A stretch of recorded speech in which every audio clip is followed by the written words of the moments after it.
So you're on the internet looking for advice because you're fighting with your wife and it's starting to affect your family life. No judgment here, brother. Almost all of us have been there. And if you're an MF dad like me, stick around for some basics on this video. We all know fighting can be frustrating. There's many parts to it, like feeling right all the time, feeling unheard, or realizing you're fighting about tiny little things in front of your kids, and that ain't good, right? Today we're diving deep into secrets of managing expectations and reducing constant fighting in relationships. But first, I'm Mark D. I hope to be your favorite dad strategist one day, and I'm here to provide you with practical steps that will transform your relationship today, dynamics that are going to bring more harmony into your life. So let's get going. Before we get to the practical dive in, let's first understand why constant fighting occurs in our relationships. It's important to address the root causes to bring about lasting changes. Nobody wants quick fixes. We want a long-term relationship that's going to be good for our kids and the rest of our family. But communication breakdowns, different expectations, unresolved conflicts, and poor stress management on your part can all contribute to constant fighting. Don't worry, dads. I'm here to guide you through it all, and you're not alone. Many dads are experiencing this. Effective communication is the cornerstone of any healthy relationship, but improving our communication skills, we can reduce conflicts and foster understanding. Let's start with active listening. When your partner is speaking, truly listen. Put aside distractions and give them your undivided attention. Show them that you value their words. But this means to actually stop thinking about what you want to say next. Listen so carefully that you can repeat back what you heard to ensure you understood correctly.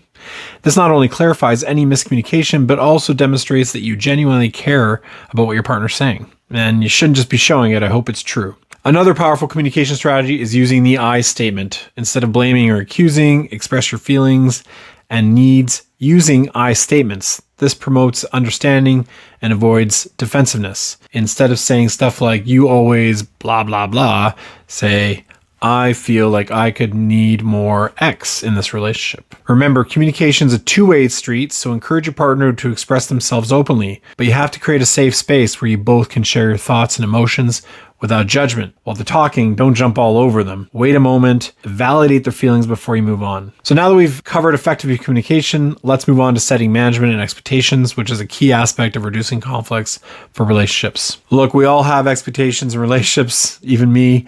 I'm pretty bad at it, to be honest. I have to always check myself all the time. Sometimes they can lead to misunderstandings and disappointments. By setting realistic expectations and openly discussing them, we can avoid unnecessary conflicts. We think differently, each one of us, no matter how long we've been together. So you have to start by identifying your own expectations and desires internally. Reflect on what is truly important to you and communicate them to your partner after you figure them out. This opens the door for constructive dialogue instead of you talking out loud until you figure out what you want.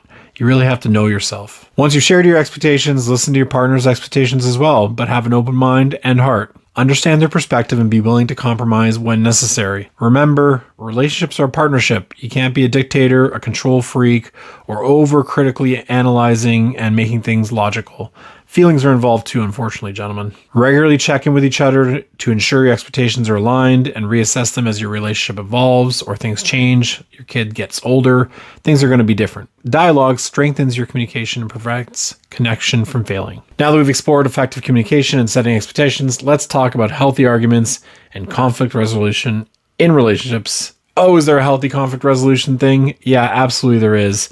Contrary to popular belief, healthy arguments are actually good for strengthening relationships. They provide an opportunity for growth and understanding when handled constructively. During an argument, remember to stay calm and avoid personal attacks. Focus on the issue at hand. Express your feelings without belittling or demeaning your partner.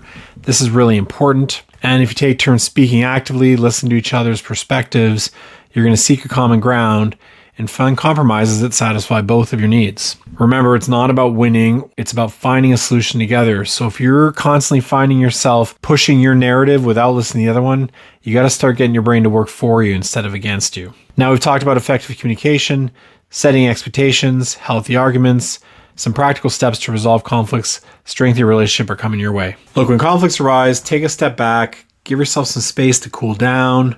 Once you've had time to reflect and approach the issue with a clear mind and willingness to find a solution, then you can identify the underlying issue and use those I statements to express your feelings properly. But we want to avoid blame or criticism and focus on finding common ground. Remember, again, it's teamwork towards a happier and healthier relationship.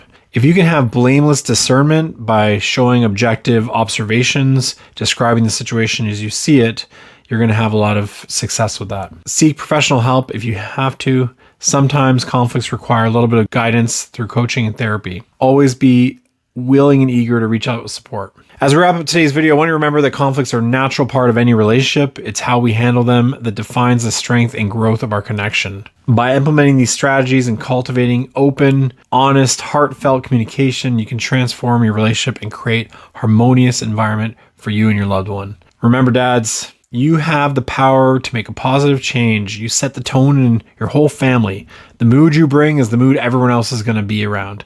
So they're going to raise up to your level, laughing, joking, showing a lot of love. Be sure to subscribe to our YouTube channel, and don't forget to check out the free training on the Stakes Protocol, help you take time to build your relationship up to the next level.